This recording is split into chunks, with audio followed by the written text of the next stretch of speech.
So you're telling me that someone in the WWE locker room had the audacity to attack one of the most dangerous men in professional wrestling, and management kept it hidden from us for weeks? Are you kidding me right now? The disrespect, the betrayal. And now Nick Aldis finally breaks his silence and drops a bombshell that's going to shake the entire WWE Universe to its core. This isn't just another backstage assault story, this is about lies, cover-ups, and a locker room that's completely divided. If you're not absolutely furious after hearing what I'm about to tell you, then you haven't been paying attention. Drop your reaction in the comments right now, because what I'm about to expose will change everything you thought you knew about WWE's backstage politics. Listen, before we dive into this absolute chaos, we have a quick request for you. We are constantly working to improve our content to earn your love and support. That's why we would truly appreciate it if you could take a moment to leave a like on this video, subscribe to the channel, and hit the bell icon so you never miss an update here on Wrestling Zone Insider. Now let's get into the madness. Jacob Fatu, the enforcer of the Bloodline, the Samoan werewolf himself, was taken out weeks ago in what WWE tried to pass off as a training injury. A training injury? Do they think we're stupid? Do they really believe that one of the most athletic and careful performers on the roster just happened to get injured during a routine workout? The WWE Universe smelled something fishy from day one, but management kept feeding us the same corporate line over and over again. But here's where it gets absolutely insane. Nick Aldis, the SmackDown general manager, just went completely off-script during a backstage segment that WWE never intended to air. According to multiple sources, Aldis was in a heated confrontation with Adam Pearce when he let it slip Jacob Fatu's attack wasn't random. It wasn't an accident. It was calculated, premeditated, and orchestrated by someone within the WWE roster who felt threatened by the Bloodline's dominance. Here's a trivia question for you. Can you name the last time a major WWE star was attacked backstage and the attacker's identity was kept secret for more than a month? Drop your answer in the comments. The locker room is in absolute pandemonium right now. Wrestlers are taking sides, trust has completely evaporated, and there's genuine fear about who's going to be next. Think about it, if someone can take down Jacob Fatu and get away with it for this long, who's safe? Who can you trust? The paranoia is spreading like wildfire through the entire roster. Now, Aldis didn't just reveal that there was an attacker. He dropped names. He pointed fingers. And the person he accused is someone that nobody saw coming. We're talking about a wrestler who's been positioned as a babyface, someone the WWE Universe has been cheering for, someone who's been in the title picture. The hypocrisy is unbelievable. This person has been walking around backstage, shaking hands, cutting promos about honor and respect, all while knowing they orchestrated one of the most cowardly attacks in recent WWE history. According to Aldis, the attack happened after a SmackDown taping. Jacob Fatu was heading back to his locker room when he was ambushed from behind. Multiple weapons were used, a steel chair, possibly a pipe, and Fatu was left unconscious in a pool of his own blood. The attack was so vicious that WWE medical staff initially feared career-ending injuries. The Bloodline members who found him were reportedly devastated, and Roman Reigns himself demanded answers from management immediately. But here's where the cover-up begins. Instead of launching a public investigation, WWE officials decided to keep everything under wraps. They fed us the training injury story, kept Fatu off television, and basically hoped the whole situation would blow over. Why would they do this? Because the attacker is someone WWE has invested millions of dollars in.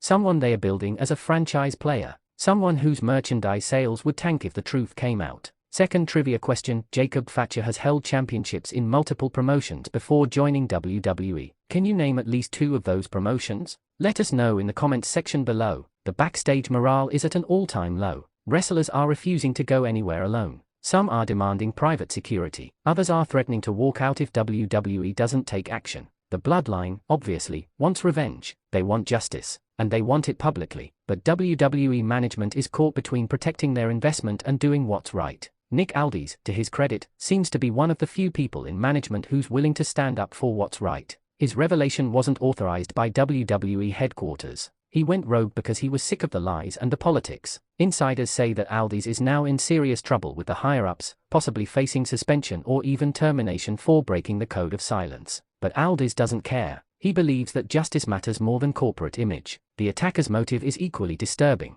According to Aldis, this wasn't about the Bloodline storyline or some manufactured WWE drama. This was personal. The attacker felt that Jacob Fatu was getting pushed too hard, too fast. They believed that Fatu was taking opportunities away from more deserving wrestlers. The jealousy and resentment had been building for months, and it finally exploded into violence. Think about how messed up that is. We're not talking about in-ring competition here. We're talking about someone who was so consumed by professional jealousy that they resorted to assault. This isn't entertainment. This isn't storyline. This is real-world violence that could have ended someone's career and changed their life forever. And WWE tried to sweep it under the rug because it was inconvenient for their business model. The WWE locker room is now completely fractured. You've got wrestlers who support the attacker, claiming that Fatu and the Bloodline have been too dominant and someone needed to level the playing field. Then you've got wrestlers who are disgusted by the attack and believe the attacker should be fired immediately. And in the middle, you've got people who are just scared, wondering if they are going to be next on somebody's hit list. Here's your third trivia question. Jacob Fatu is related to which legendary WWE Hall of Famers?